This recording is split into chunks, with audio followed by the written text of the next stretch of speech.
Hey guys, what's up? It's Tyler Kluver. This is the Snapped Podcast. So glad that you're joining me. On this podcast, we're going to talk about diet, exercise, mindset, training, sports, performance, and any of the things that we discuss, me or the guests that I bring on, is going to help you get better and help you get healthier in some way or another. We're glad you're here. Sit back, relax. Let's have it.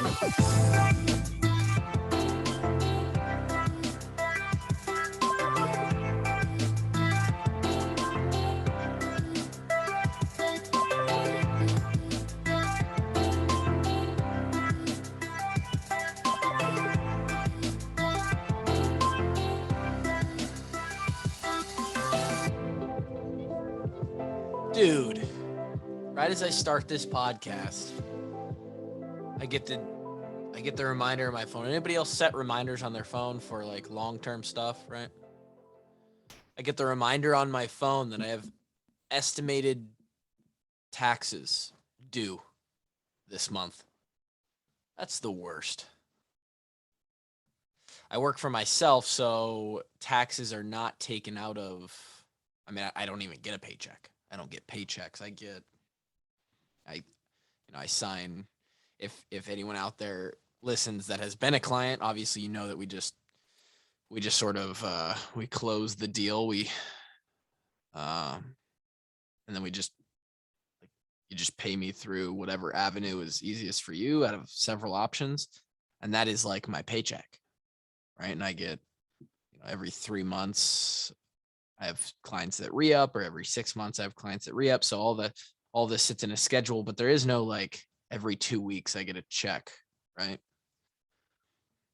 And when I do get those payments, it's in full. So I have to pay this, and I'm sure plenty of you out there also work for yourself or have to pay estimated taxes, but then every 3 months I have to just voluntarily say, oh, I'll go pay a certain amount of money to the government without knowing if it's the correct amount or not, just because I know that at the end of the year, I'm going to owe money. And so I'm going to guess, I'm going to estimate. So I have to pay those estimated taxes now. This will be the third of 4 payments for 2021.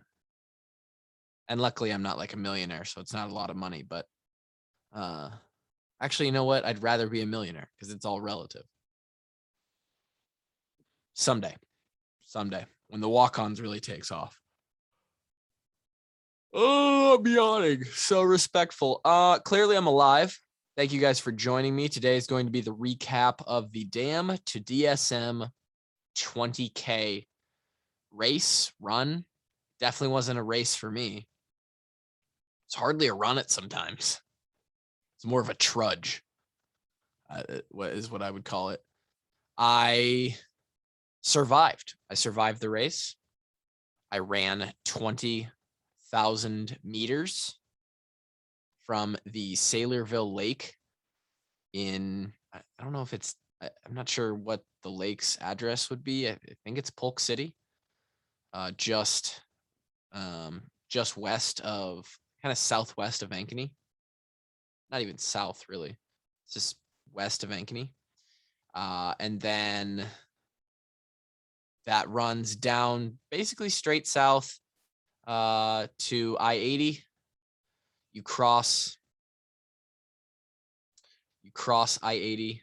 I don't even remember going over the bridge at this point. Man, we're going to get there. The bridge that crosses I-80 is right at about 6 miles, just ahead of 6 miles. And then you're about halfway through, and then kind of takes you through the north neighborhoods of Des Moines and loops you down in across I-235, and then across the river to finish. And you literally finish right as you cross the river. So almost a half marathon, 12.4 miles, 20,000 kilometers, 20K. And last year I ran this race for the first time. As many of you know who have followed the podcast this year, I sort of talked about this. I trained for almost 3 months leading up to this before I got COVID on, pull up the calendar just so we can be exact. this race happened last Saturday, so the 28th. I got COVID on the 12th. And it really kind of, I was fully in, I started to have like very, very minor symptoms, like a slight headache and like poor sleep on the 12th. But basically 2 weeks out from the race on the 14th is when I really like sort of, not even, maybe even like the 15th. So less than 2 weeks out from the race, right? Week 13 and week 14 of what were supposed to be my training weeks leading up into the thing, I basically was reduced to no running the week before. And then I think I put in a total of 6 miles the week leading up to the race. I was finally able to, I felt good enough to work out last week, like 4 times. And I gradually increased the running each day up to Friday, where I ran. What did I do Friday? Not even. I think Thursday I ran 4.5 miles. And then Friday we did like a little 30-minute shakeout workout. So last week I told you guys obviously about that sort of hiccup in the road. And I had no idea what this was going to look like, right? I felt good after last week's podcast. The day after last week's podcast, I did those 4.5 miles and I felt actually really good for 4.5 miles. I ran a 8:45 pace for 4.5 miles. I was cooking. That pace would have actually beat my time from last year. My goal pace this year, as I mentioned in last week's podcast, or maybe one before, was 8:03 miles to try and run under an hour and 40 minutes, which I realize now looking at the results of the race that may have been, even if all things considered were perfect, that may have been aggressive, like real aggressive. I would have ended up running like top 100 males in the race or something like that, which is, I'm not a runner. Like, I'm not going to run top 100 when there's 2,500 people running a race. Like, that's just not going to, that ain't in the cards. But that time would have like been upwards of there. And so maybe that was aggressive, but nonetheless, we decided to run the race. I felt good. Saturday night or Friday night, I guess, I slept not good, just as bad as you could sleep. My wife and I had just gone to a high school football game to watch some family that were involved in that. And we got home and I think I got to sleep. Well, I could check actually. I think I got to sleep about 10:15. Let's check. I want to say the total sleep that I got. Yeah. So I got to sleep at 10:30 on Friday night. And I woke up at 4:43 a.m. And those 5 hours and 17 minutes that my Whoop is telling me that I slept, I would say almost none of it was deep sleep. I felt like I was laying awake the whole night. And it's just the anticipation of the race and a little bit of the anticipation of, okay, the excitement's there, but not only is the excitement there, but I am fully unsure of how this is going to go. I was well hydrated, woke up at 4:45 a.m. We had to be, because you can't, like, because of the starting line of this race, everybody gets bussed out to the start line, right? So you can't just drive there. Otherwise, the car situation would not work. So had to go to Merle Mall, which was my pickup location. My wife, lovely wife Lauren, dropped me off at about 5:45. Waited about 5-10 minutes in the dark in a parking lot with a bunch of people and hopped on a bus. Somehow got my own seat. I was like the only one on the bus that didn't double up, which is great because I hate people. And we rode out to the dam. Got to the dam shortly after 6, and it was cool. Like the environment was really, really, really cool. Everybody's excited. Everybody. For me, it's funny because you can tell, like, oh, you're a runner. Like you wear the right stuff. You've got the right shoes. I mean, I had running shoes, but you clearly know what you're doing. You can tell, you can see the confidence in people as they walk around like, this is my 14th dam to dam or whatever, At this point, nutrition wise, I had eaten and this was probably short-sighted, but I train on no food, basically. And this is probably a flaw, but for 12, 13, 14 weeks, I would do my runs. I would say 90% of my runs with no food in my stomach, like in the morning. So I run well, but that doesn't really work when you increase the distance out. For me, it's about 8-ish miles. Like once I get over 8 miles, that doesn't work anymore. You need fuel in your body. So I had a granola bar, which was like 160 calories. And then I had a full pack of Cliff Blocks, which are just like energy run gummies, which is 200 calories. So I had about 360 calories in my stomach. Energy wise, I felt great pretty much throughout the whole run. So I think I did okay there. I think where I lacked was I did not, I really did I felt pretty damn hydrated. I don't think my hydration throughout the early parts of the race was enough. I should have grabbed, there was aid stations, so that was nice. I did not have to run with a pack or a little like fanny pack with water bottles. But I should have grabbed more cups from the first probably 3 aid stations in those first 4.5 miles, because as we'll get to, I cramped basically full on 100% calf contraction cramp at mile 8, and that lasted through the last 4.5 miles.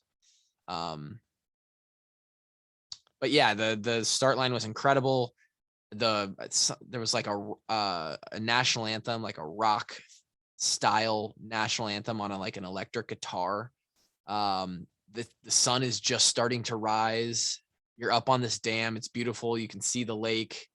You can see literally the tall buildings of Des Moines in the distance. And that's part of the whole spiel of this thing is you stand on the dam and you can see your finish line essentially. And it's way the fuck out there. I mean, it's out there. It looks like you run even people who are trained to run 10, 12 miles. It looks a lot farther than that. And it sort of adds to the mystique and the grandeur of the event. The dam is just packed. It's full on packed, and there was a rolling start this year. So the really, really good elite runners took off at 6:45, and you had till 7:30 to start the race. I wasn't even up on the dam. I was sort of walking on to the dam from the side road as the national anthem finished. And then they took off, and I was, not that it was super official or anything, but I was in wave 6 of people who took off. And I think there was probably, the first wave was probably 500 plus people. After that, each wave was 100 people, and it would just roll every 1 or 2 minutes. So I took off about 12 minutes. I believe it was 12 minutes after the elites took off. So, last week I told you guys my mindset was that I'm probably not going to be able to run that 140. Hindsight, I don't even know if a healthy me was going to run a 140. I took off, and on the dam, it's just a very flat straightaway. I was caught up in the emotion of everything a little bit, just because I was super happy to just be there. And the fact that I was going to be able to run the race was awesome. But now it's time. Like, you have to kind of put away all the excitement, like the music that's pumping, all the people that are around you. If you're smart, you've gotten your heart rate up a little bit and brought it back down. So, things are kind of elevated, and we take off, and I was in the front. I was basically like in the front of the, not kind of, I was literally the number one person to get cut off and be in wave 6. So I'm in the front of the pack of our wave, and we take off, and there was one guy who absolutely bolted in front of me, and another person who was steadily running faster than me. But other than that, I'm basically in the front. Like, I was running the third fastest pace off the gate of anyone in our wave. And I thought to myself, like, I'm up on the dam. My watch is telling me that I'm running, like an 8:25 or something like that. And I know that the first mile or two is going to be faster because we go downhill, and 2, it's the beginning of the race. You're the most fresh, you're the most excited, you have the most adrenaline, right? So 8:25, I'm actually thinking at this point, damn, I ran that kind of slow. We get about half a mile in, and in my head, I'm thinking to myself, okay, lungs feel good, legs feel good. Like, I've ran like basically an 800 at this point.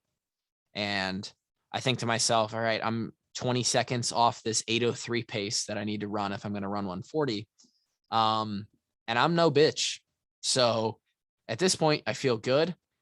I say to myself, you can't run 140 if you don't run the first few miles of the race, the first half of the race, in 8:10s or 8:15s, right? You're not going to be able to run 7:30s, 7:20 paces for the last 2-3 miles. It's just probably not going to happen. So if you're going to run this pace, you got to run it out the gate. And very fortunately, I found a couple who ran the race together. They were clearly runners. The guy was probably 160 to 170 pounds. His girlfriend was probably 120 pounds, and they were good at running. They had crept up from behind me, either the back of our heat or probably the front of the next wave that had started. And they clearly were running a little bit faster than me, about 20 seconds faster, an 8:10 pace. And as they passed me, I liked kind of the rhythm that they had and the pace that they were keeping. And so I decided, you know what? These are my two people. I'm going to pick these two people to run behind. And the goal is just to stay with them. You go north first off of the dam, and you actually go up to, you basically come out of the frontage road that takes you onto the dam. And you come onto Northwest 37th Street, and that goes south. You pass mile 1 marker, and you kind of on your way, eventually pass the 2nd mile marker, and you start to curve around, and then you take a slight right on basically down these 2 cornfields. You're right in the middle of 2 cornfields, Northwest Tony Drive.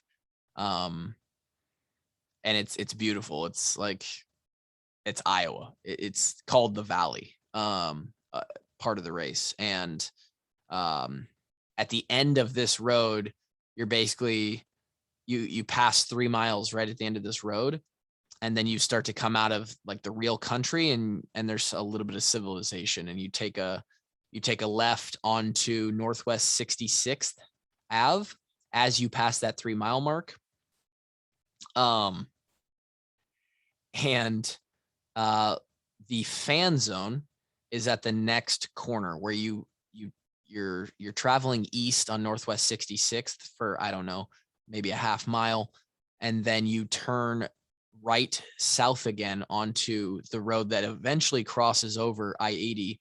It's the longest, it's not a fully straight road, but without taking a hard right or hard left, it's the longest straightaway on the course.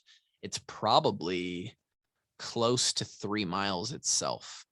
Yeah, I would say it's a 3 mile long stretch before you actually turn off of this part of the race. And at the very, very top of this road is almost 4 miles in. It was the fan zone, and it's where Lauren was standing, my wife, because I don't run with a shirt on, but I wore a shirt out to the dam and I didn't want to like throw it away at the dam. So I tossed my shirt to her. And it was right before we got to this fan zone, right before 4 miles, where this couple that I had been following started to pull away from me. I realized that, for 4 miles, 3.5, 4 miles, I ran with this couple and I felt good. But about 4 miles in, I could tell I didn't have 8.5 miles of this left. And it wasn't that decision that I talked about where I had to make a decision to run it or not. This was a pace that I could not do. And I think it was due to the slight detraining that the COVID kind of put me through. And so they started to pull away from me down this long southbound stretch, Northwest 26th Ave, that would eventually cross over the Morningstar Bridge and turn into Northwest Morningstar Drive. Kind of curves back east a little bit again, taking you towards the north neighborhoods of Des Moines. And I just didn't have it. So we slowed down a little bit. And it was funny. My wife was tracking me after the race. She was like, yeah, I saw your paces start to slow down pretty significantly after you passed me at mile 4. And I was like, yep, I didn't have it. I realized I didn't have it.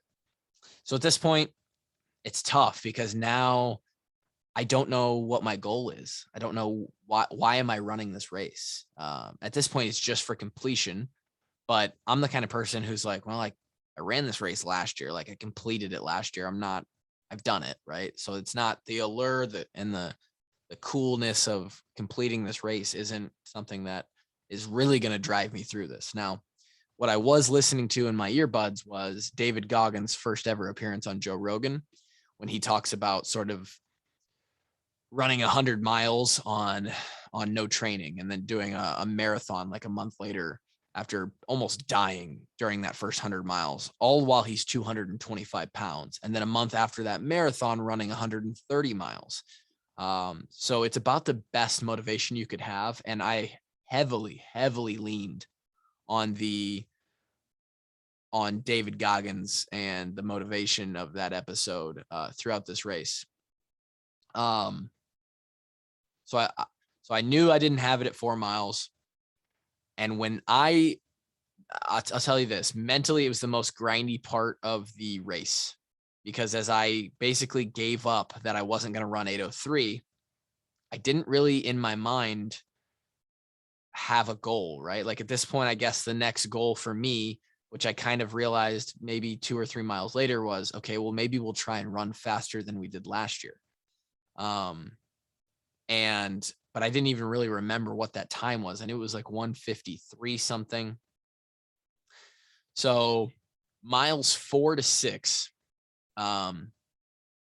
really mile 4 to 6, just past 6, were mentally the most difficult because I felt defeated that I wasn't going to run the pace I wanted to. The two that I was following, they ran away from me, and physically I was starting to feel it. Like I was starting to hurt a little bit. Because I had just blown myself out at an 8:10 pace on 2 weeks of no training, a pace that I was going to hurt at anyway when things were perfect. So my body kind of was like, hey, buddy, you just ran 4 miles and you blew yourself out. We're going to have to slow this one back. Right right at the 10K mark, so 6.2 miles, is when you go uphill. You go, this is really the only uphill of the entire race. There's a few other small hills, small climbs of maybe 100 or maybe 50 or 100 feet high, but this climb was closer to like 200 feet or more and of elevation. And this was the moment where I refocused. I told myself, all right, I hadn't walked yet. I ran through every station. This is probably why I didn't get enough hydration. And I suppose I should go back and talk about that. There was 3 or 4 checkpoints in those first 6 miles. I grabbed 1 cup of water or Gatorade, whatever was at each one, and should have grabbed 2. Probably should have grabbed 2. We get to that 6.2 10K mark and you go uphill, and this is where I decided to lock it in. I knew I was exactly halfway, which is promising. And so now everything is technically downhill, like figuratively. And it was a hill, and I decided I'm going to make up ground on people on the hills, right? A lot of people got to the base of a bunch of the hills on the course and they would walk the hill up. And I decided that this is where I'm going to make my time. I'm going to beat and gain and pass people on the hills, and I'm actually going to run faster uphill.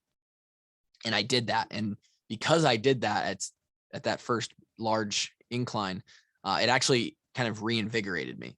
And it took me into my favorite part of the course, which is basically mile 6.5 through mile 9. And it's those north neighborhoods. It takes you, you turn left on Aurora Ave after you come off that big 3-mile stretch of road after you cross 80. You turn very quickly back south again on 11th Street, and you're literally running through just a neighborhood, bunch of houses. And this is a little bit uphill as well. You hit Oak Park Ave and go east again, which takes you on the top side of Oak Park, which is a nice little park right in the middle of North Des Moines. And at this point, it kind of sits on a hill. You're elevated because you've ran up into this neighborhood, and so right as you turn onto Oak Park Ave and you run by Oak Park again, you can see through a clearing like downtown Des Moines. And it's a really cool shot. And then back south on 6th Ave, which is sort of a main road up through North Des Moines. It takes you right by North High School and down towards Birdland Drive. Those 3 miles right there, those 2.5, 3 miles, my favorite part of the course. A bunch of now spectators are on the road because you're into the town now. You're into the city, and there people are out there cheering. There's several people who had like hoses that were spraying people down as you ran by. I actually didn't like that, but they're out there, and it's more motivation, right? And there's music at all these rest stops. And you come out of there and you actually run, once you run past North High School sort of campus, you take a slight right up onto this exit ramp that takes you down underneath the bridge that you would have just ran if you didn't get off on that exit. And it takes you, now you're along the river. Now from this point forward, you kind of run the river into downtown. And the reinvigoration from mile 6 left me at mile 8.5 and 9. Now we're 75% of the way through. We're in those last few miles. The last mile is easy, right? You're almost done. But miles 9, 10, 11, those hurt. And we have now entered that spot. And you're running around along the river, and it's beautiful. And in my head, I'm thinking, oh my God, I could walk. Like I really want to walk right now. But I had told myself I'm not walking. I'm not going to I started jogging. I'm not going to stop jogging.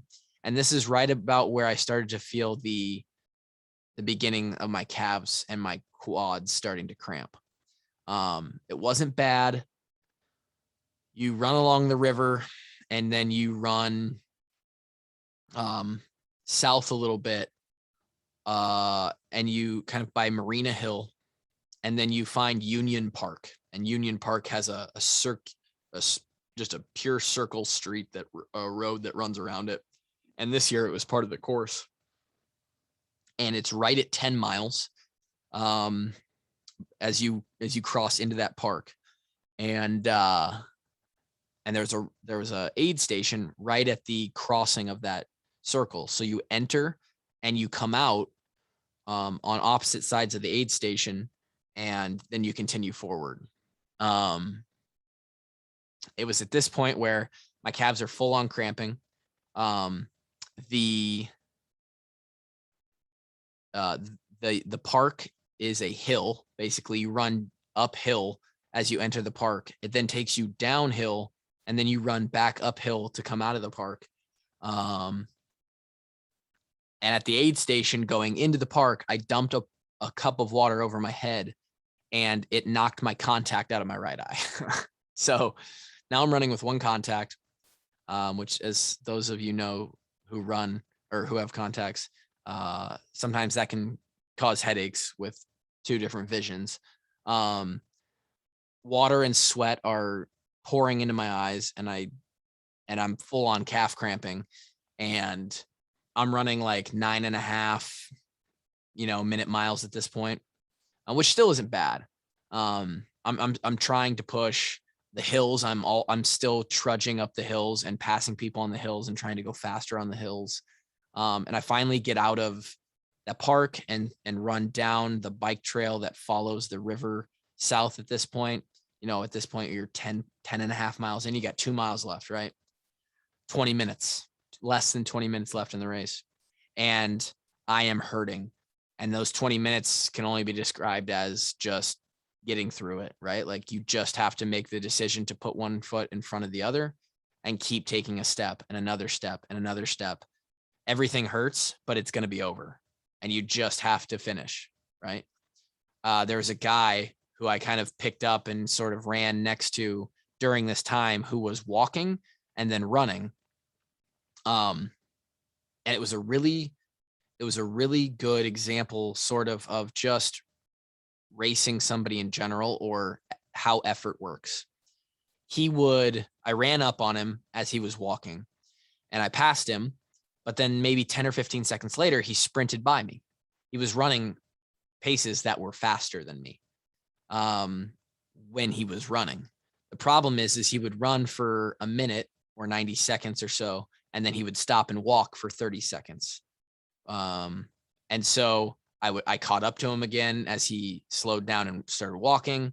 And we're getting closer and closer. We're crossing I-235 now underneath it. Where did we go? I guess we would have gone. Yeah, we would have went underneath I-235. He passes me again. Like, we go through a couple cycles of this, and eventually I don't see him. I pass him a final time and I don't see the guy, and he eventually finishes behind me. And it just goes to show, like, that constant, slightly less intense, slower effort by me, but I never walked. I always stayed steady, was better than someone who was sprinting and then losing all that ground because he had to walk, right? Kind of tortoise in the hare situation. So, you make a right onto Grand Avenue, which takes you across the river and through the finish line. And, like, it was funny. My wife, Lauren, she said it was funny to watch some of the people as they made that final turn all of a sudden start running like twice as fast as they had been. And I was like, yeah, that was not me. At this point, my calves are full on cramp. Like, every step I'm taking is pain because my calf is fully contracted. And that was probably the last two, basically since the park, 2.5, 3 miles. And my pace did not quicken at all. It did not quicken at all. I jogged that same 9.5, 10-minute pace through the finish line. I'm like half blind at this point because I can see good out of one eye, but I can't see out of the other. And I did it, and I crossed the finish line. It was exponentially harder this year than it was last year when I ran with Justin, and we just ran the same route by ourselves. Yeah, last year I felt good after the run. This year I felt bad. I was in my base after I stopped running, and this is why I decided not to walk. I told myself, you can't walk or it's going to turn out bad. You're going to lose a ton of ground, because when you walk, your body gets that moment to realize, oh, we're not doing any exercise anymore. We're done. And then it tries to like correct itself. It tries to heal. It tries to start that process. And a lot of that is basically cramping and getting stiff, getting tight, which started to happen immediately once I finally found Lauren and I sat down on the sidewalk. My legs basically stopped working, and the adrenaline wears off because you actually stop exercising, and the pain gets even worse. And I was like, get me the hell out of here. So basically, that was it. Finished with a total time of 1:55:12, which actually ended up being like 59th in my age group or something like that. Not horrible. It ended up being like 481st place overall in the entire race, out of like 22 or 2,500 people that ran. And to place in the top 20% of runners in an endurance running event, for me, even though I'm very fit, I still consider that a win. I should have been higher. I'm not really happy with the result. It's just the way I am. Like, a lot of people are going to be like, dude, you should be proud of yourself. And I am for finishing it, but you know, it didn't do it for me. It wasn't a waste of time. It was a good event.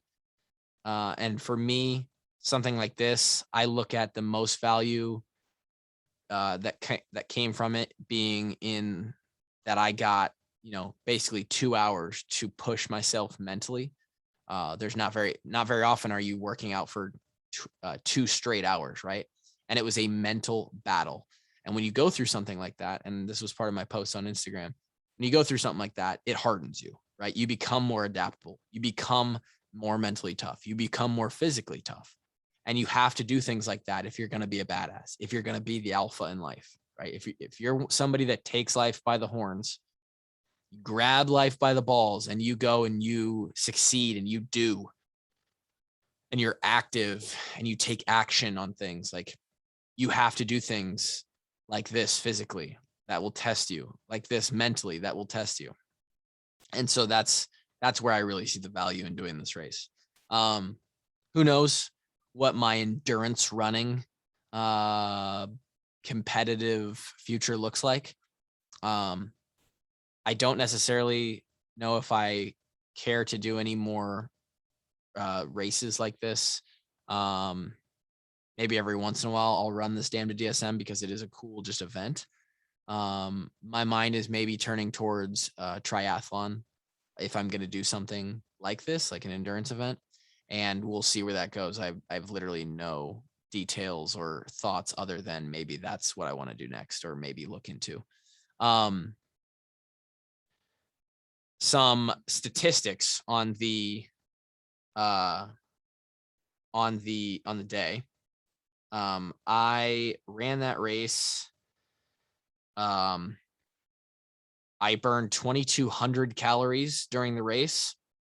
I averaged a 173 beats per minute heart rate throughout the 2 hours. That was my average, right? So towards the end, for like the last, for the second half of the race, basically the second hour of running, I basically averaged like a 185 heart rate.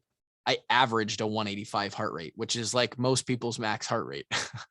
So you can imagine how bad that hurt, right? To and this is something I take a lot of pride in, is I was able to keep a pace that didn't drop off too heavy, even though my heart rate was spiked to the max. My max heart rate got up to 192, which was right at the end of the race. And yeah, like that sort of data is basically shows like how well you can hurt. I spent 102 minutes in 90 to 100% of my max heart rate zone, which is sort of absurd. Like most people, if there's anything I'm proud of, it's that, because most people can't do that. Most people at that 90 to 100% of your max heart rate, most people are spending, maybe you could spend 20 minutes there, 30 minutes. And I spent 102 minutes there. I was there for 90 minutes. So I can probably hurt more than most people. And that's not anything new. That's something that we crafted at Iowa. I had to basically force myself into that. Otherwise I wasn't going to finish conditioning stuff. And that data is pretty cool to have. And that's from my Whoop strap. I burned 4,100 calories that day. And obviously all of that was from the race, because after the race, I literally went home and did not move from the couch until we went to bed.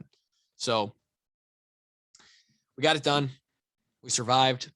COVID affected us, but did not deter us or stop us from running the race. And that is the Damn to DSM 2021 recap. Hope you guys enjoyed that.